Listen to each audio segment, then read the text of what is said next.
talking to you from London, home of bad weather, Monty Python, and previously the Empire where the sun never set.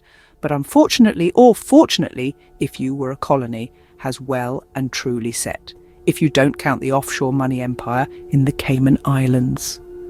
How would a second Trump presidency impact us in the UK and Europe? Well, we got skin in the game.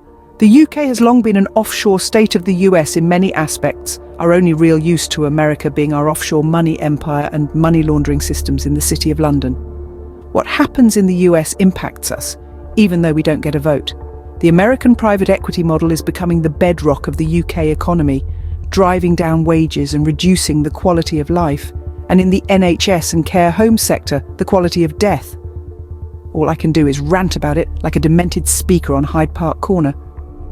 The United States got problems. We've got problems of our own. Our politicians are also corrupt shit shovelers. We had our homegrown make the UK great again in Brexit, and that didn't go too well. And who are we to talk about anything? We British have hardly been paragons of virtuous government over the last 500 years. We have our history of using slavery, genocide, cultural appropriation, famines and regime change as a means of self-aggrandizement, with arms selling, colonialism, and pandering to corrupt regimes as our MO. We didn't invent all of the bad shit in the world, but we refined and then exported it to America, along with the religious zealots. We too have this illusion that we are the good guys in the world, far from the truth again. Bless you, America. Whenever the USA sneezes, we catch a cold. When Trump gets in again and shuts down democracy in the USA, then it's going to be the end of parliamentary democracy over here. We are not short of political opportunists backed by self-serving media barons who pump up the volume of hate and division. Boris Johnson shut down Parliament for 6 weeks and nobody said bugger all, so the ground has been prepared. Our Supreme Court said move along, nothing to see when Bojo the Bozo shut down a democratically elected government under some arcane procedure dusted off from medieval precedent. And we don't even need to find a king as a frontman. We got one already, Charles III, and he does exactly what he is told to. His only freedom of expression, his choice of tie. The king is dead. Long live the king. It's easy to be fearful of change and indignant at the stupidity of it all. It will end in tears eventually. Trump will become a dictator when back in power, a frontman for big money. The next logical step is to make him a king with a gold crown. King Donald I. That is the likely outcome of the next and last US election.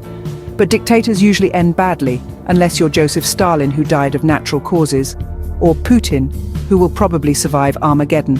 My solution to this rise and fall of democracy is just to sit back and see this as all part of the human evolutionary drama that has been playing out on this planet for thousands of years, kind of like a Punch and Judy show or a medieval mystery play, because if I take it too seriously, I'm going to die an early death as my stress levels rise and go through the roof.